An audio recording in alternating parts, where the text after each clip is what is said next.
സ്വാമിയേ ശരണമയ്യപ്പ. ഗുരുവായൂരപ്പ ശരണം.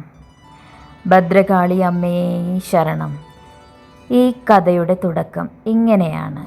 ഒരു ദിവസം ഞങ്ങൾ വരാഹി അമ്മൻ ക്ഷേത്രത്തിലേക്ക് പോകാൻ തീരുമാനിച്ചു. ആ സ്ഥലം ഞങ്ങൾക്ക് പുതിയതായതിനാൽ GPS-ൻ്റെ സഹായത്തോടെയാണ് യാത്ര ചെയ്തത്. അറിയാതെ വരാഹി അമ്മൻ ക്ഷേത്രം കടന്നുപോയി. ശക്തി മാരിയമ്മൻ ക്ഷേത്രത്തിലെത്തി. അപ്പോൾ സമയം ഉച്ചയ്ക്ക് 12 മണിയായിരുന്നു. ഒരു കടക്കാരനോട് വഴി ചോദിച്ചപ്പോൾ വരാഹി അമ്മൻ ക്ഷേത്രം വെറും 20 മീറ്റർ പിന്നിലാണെന്ന് അദ്ദേഹം പറഞ്ഞു. ഞങ്ങൾ തിരികെ പോയി വരാഹി അമ്മനെ ദർശിച്ച് പ്രാർത്ഥിച്ച് മടങ്ങാൻ തുടങ്ങി. തിരികെ വരുമ്പോൾ ശക്തി മാരിയമ്മൻ ക്ഷേത്രത്തിന് ഇത്രയും അടുത്ത് വന്നിട്ട് ദർശനം ചെയ്യാതെ പോകുന്നത് ശരിയല്ലെന്ന് എൻ്റെ മനസ്സിൽ തോന്നി. അവരും ദേവി മാതാവല്ലോ, അതിനാൽ വീണ്ടും ക്ഷേത്രത്തിലേക്ക് പോയി. എന്നാൽ അവിടെയുള്ളവർ ക്ഷേത്രം ഉച്ചയ്ക്ക് 1 മണിക്കാണ് തുറക്കുകയെന്ന് പറഞ്ഞു. ഏകദേശം 10 മിനിറ്റ് കാത്തിരുന്ന ശേഷം ഞങ്ങൾ പുറത്തേക്ക് ഇറങ്ങി. പുറത്തേക്ക് വരുമ്പോൾ 2 ചെറിയ ക്ഷേത്രങ്ങൾ ഞാൻ കണ്ടു. ഒന്ന് ശ്രീ ഗണപതിയുടേത്, മറ്റൊന്ന് സ്വാമി അയ്യപ്പൻ്റേത്. അവിടെ സ്വാമി അയ്യപ്പൻ്റെ സന്നിധി കാണുമെന്ന് ഞാൻ ഒരിക്കലും പ്രതീക്ഷിച്ചിരുന്നില്ല. അദ്ദേഹത്തെ കണ്ട ആ നിമിഷം തന്നെ അടുത്ത 90 ദിവസത്തിനുള്ളിൽ എനിക്ക് വിദേശത്ത് ജോലി ലഭിക്കുമെന്ന ശക്തമായൊരു വിശ്വാസം എൻ്റെ മനസ്സിൽ ഉദിച്ചു. ഞാൻ ഉടൻ തന്നെ ഭാര്യയോട് പറഞ്ഞു, മാനസികമായി തയ്യാറായിക്കോ, എനിക്ക് വീണ്ടും വിദേശത്തേക്ക് പോകേണ്ട സമയം വന്നിരിക്കുന്നു. അന്ന് എൻ്റെ ഏറ്റവും വലിയ പ്രശ്നം വിദേശ ജോലി നേടുക എന്നതായിരുന്നു. കൃത്യമായി 80-ാം ദിവസം എനിക്ക് ജോലി സംബന്ധിച്ച ഒരു ഫോൺ കോൾ ലഭിച്ചു. 84-ാം ദിവസം ഞാൻ അഭിമുഖത്തിൽ പങ്കെടുത്തു. മുൻപ് പങ്കെടുത്ത അഭിമുഖങ്ങളെപ്പോലെ അതിൽ ചോദ്യങ്ങളൊന്നും ഉണ്ടായിരുന്നില്ല. നൈജീരിയയിലെ എൻ്റെ പ്രവൃത്തി പരിചയം മാത്രം പരിഗണിച്ചാണ് എന്നെ തിരഞ്ഞെടുത്തത്. ഇന്ന് ഈ സംഭവങ്ങളെല്ലാം തിരിഞ്ഞു നോക്കുമ്പോൾ അത്ഭുതം തോന്നുന്നു. ഞങ്ങൾ വരാഹി അമ്മനെ ദർശിക്കാൻ പോയി. അബദ്ധത്തിൽ ശക്തി മാരിയമ്മൻ ക്ഷേത്രത്തിലെത്തി. വീണ്ടും അവിടെ പോകണമെന്ന ചിന്ത മനസ്സിൽ വന്നു.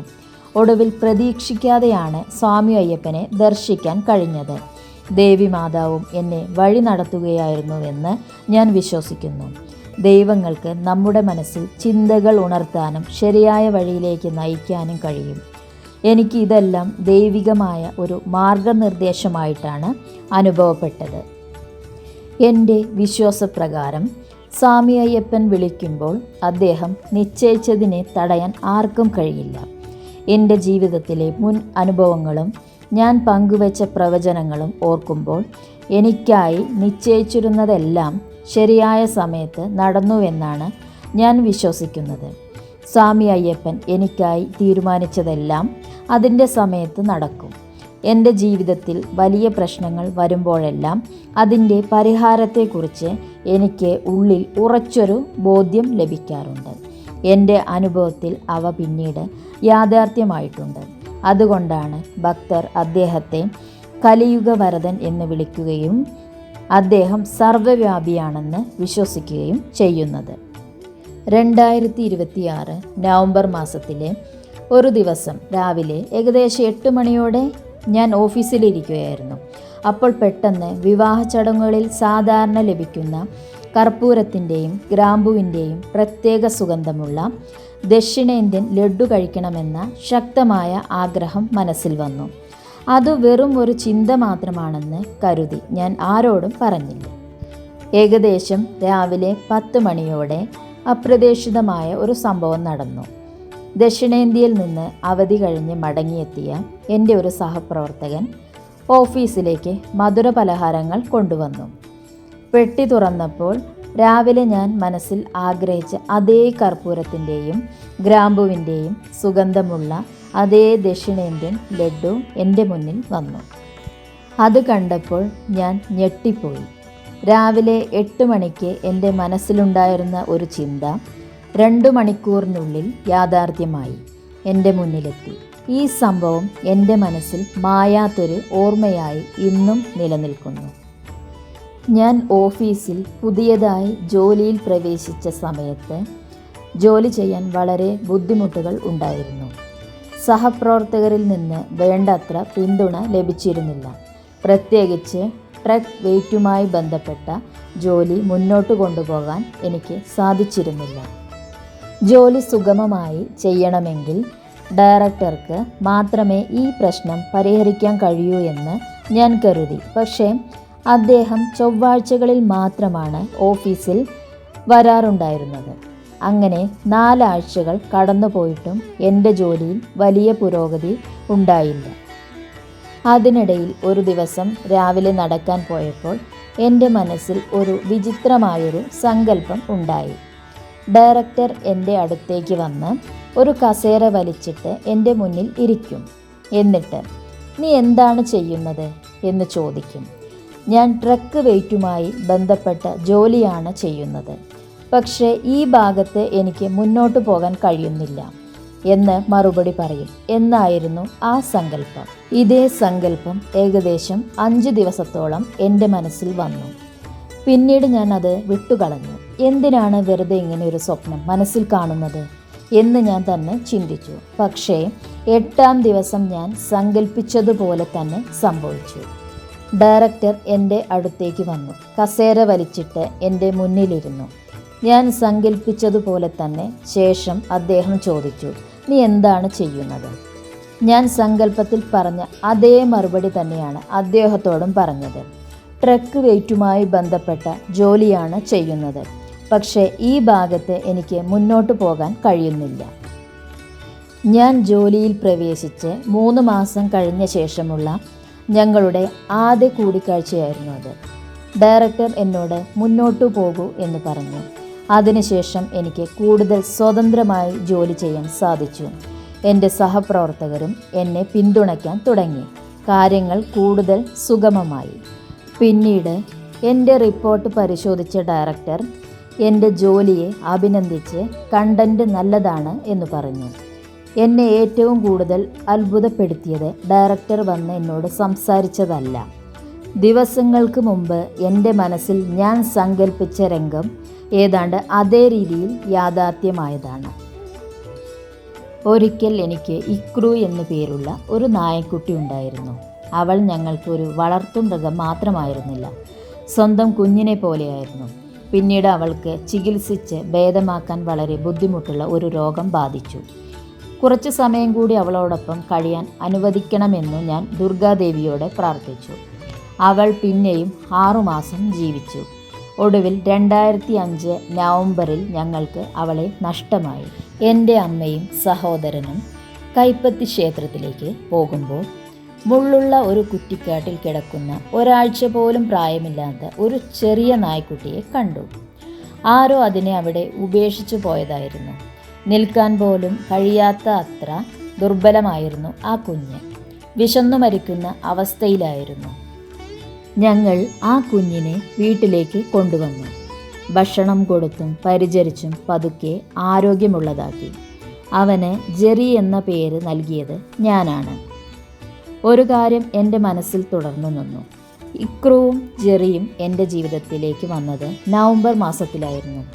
അതുകൊണ്ട് ജെറി ഇക്രുവിൻ്റെ പുനർജന്മമാണെന്ന് എനിക്ക് തോന്നി തുടങ്ങി. അത് തെളിയിക്കാൻ എനിക്ക് കഴിയില്ല, പക്ഷെ എൻ്റെ ഹൃദയത്തിൽ അങ്ങനെയാണ് ഞാൻ വിശ്വസിക്കുന്നത്. 2019 നടന്ന ഒരു സംഭവം ജെറിയുമായുള്ള എൻ്റെ ബന്ധത്തെ കൂടുതൽ പ്രത്യേകത ഉണ്ടാക്കി. ഒരു രാത്രി ജെറി ഓടിപ്പോയി. ഞാൻ അവനെ അന്വേഷിച്ച് പുറത്തു പോയെങ്കിലും കണ്ടെത്താനായില്ല. അടുത്ത ദിവസം രാവിലെ ഏകദേശം 6 മണിക്ക് തിരയാനിറങ്ങി. ഇത്തവണ ഏകദേശം 1 കിലോമീറ്റർ ദൂരം വരെ തിരച്ചിൽ വ്യാപിപ്പിച്ചു. അത് ഗണേശ ചതുർത്ഥിയുടെ സമയമായിരുന്നു. ഏറെ തിരഞ്ഞിട്ടും ജെറിയെ കണ്ടെത്താനാകാതെ വന്നപ്പോൾ ഞാൻ പ്രതീക്ഷ കൈവിട്ടു. ഒടുവിൽ ജെറിയെ കണ്ടെത്താൻ സഹായിക്കണമെന്നു ഭഗവാൻ ഗണപതിയോട് പ്രാർത്ഥിച്ചു. തിരികെ വരുന്നതിനിടയിൽ പെട്ടെന്ന് കാക്കകളുടെ കാക്ക എന്ന ശബ്ദം കേട്ടു. എന്തുകൊണ്ടാണെന്ന് അറിയില്ല, പക്ഷെ അതെനിക്ക് ഒരു പോസിറ്റീവ് അനുഭവം നൽകി. കുറച്ചു കഴിഞ്ഞപ്പോൾ ഒരു ക്ഷേത്രമണിയുടെ ശബ്ദവും കേട്ടു. അതോടെ ആ പ്രതീക്ഷ കൂടുതൽ ശക്തമായി. എനിക്ക് ഉടൻ വീട്ടിലേക്ക് പോകാൻ തോന്നിയില്ല. ജെറിയെ കണ്ടെത്താതെ വീട്ടിൽ ചെന്നിട്ട് ഞാൻ എന്തു ചെയ്യും എന്ന് ഞാൻ ചിന്തിച്ചു. അതിനാൽ പതിവായി വീട്ടിലേക്ക് പോകുന്ന വഴിക്കു പകരം മറ്റൊരു വഴി തിരഞ്ഞെടുക്കാൻ തീരുമാനിച്ചു. ആ വഴിയിലൂടെ കുറച്ച് ദൂരം നടന്നപ്പോൾ പെട്ടെന്ന് എലിയെ പോലെയുള്ള ഒരു ശബ്ദം കേട്ടു. ശബ്ദം എവിടെ നിന്നാണെന്ന് നോക്കാൻ ഞാൻ തിരിഞ്ഞു. അപ്പോഴാണ് ഞാൻ അവനെ കണ്ടത്. അത് ജെറിയായിരുന്നു. ഒരു കെട്ടിടത്തിൻ്റെ 1-ാം നിലയിൽ നിന്ന് അവൻ ശബ്ദമുണ്ടാക്കുകയായിരുന്നു. എന്നെ വിളിക്കുന്നത് പോലെ. എങ്ങനെയോ അവന് വഴി തെറ്റിയിരുന്നു. താഴേക്ക് ഇറങ്ങാനും കഴിയാതെ അവിടെ കുടുങ്ങിയിരിക്കുകയായിരുന്നു. ആ നിമിഷം എനിക്കുണ്ടായ സന്തോഷം നിങ്ങൾക്ക് ഒന്ന് ചിന്തിച്ചു നോക്കാമോ? ഞാൻ പലപ്പോഴും ചിന്തിക്കാറുണ്ട്, അന്ന് ഞാൻ പതിവ് വഴിയിലൂടെ വീട്ടിലേക്ക് പോയിരുന്നെങ്കിൽ എന്താവുമായിരുന്നു. ഒരുപക്ഷെ ജെറിയെ ഞാൻ ഒരിക്കലും കണ്ടെത്തുമായിരുന്നില്ല. കൂടാതെ അവൻ ഒരു തെരുവു നായ ആയതിനാൽ അവൻ്റെ നിറം കാരണവും ആളുകൾ അവനെ കെട്ടിടത്തിൽ നിന്ന് ഓടിക്കാൻ കല്ലെറിയുമായിരുന്നിരിക്കാം. പക്ഷേ അന്ന് രാവിലെ എന്തോ ഒരു കാരണത്താൽ ഞാൻ എൻ്റെ വഴി മാറ്റി. അതിനു മുമ്പ് കാക്കകളുടെ ശബ്ദവും പിന്നീട് ക്ഷേത്രമണിയുടെ ശബ്ദവും കേട്ടു. രണ്ടും എനിക്ക് പ്രതീക്ഷ നൽകി. അപ്രതീക്ഷിതമായി വഴിമാറിയതും ആ പോസിറ്റീവ് സൂചനകളും എനിക്ക് ദൈവികമായ മാർഗനിർദ്ദേശം പോലെയാണ് തോന്നിയത്. ഞാൻ വിശ്വസിക്കുന്നത് ഭഗവാൻ ഗണപതി എൻ്റെ പ്രാർത്ഥന കേട്ട് ഏതോ വിധത്തിൽ എന്നെ ജെറിയുടെ അടുത്തേക്ക് നയിച്ചുവെന്നാണ്. ചിലപ്പോൾ നമ്മൾ നമ്മുടെ വഴിയിൽ ചെറിയൊരു മാറ്റം വരുത്തുന്നത് മാത്രമാണെന്ന് കരുതും. എന്നാൽ പിന്നീട് തിരിഞ്ഞു നോക്കുമ്പോൾ നമ്മൾ ചിന്തിക്കും, ദൈവം നേരത്തെ തന്നെ നമുക്കായി ആ മറ്റൊരു വഴി തിരഞ്ഞെടുത്തതായിരുന്നോ? എനിക്ക് ഒരു പ്രശ്നം നേരിടേണ്ടി വന്നിരുന്നു.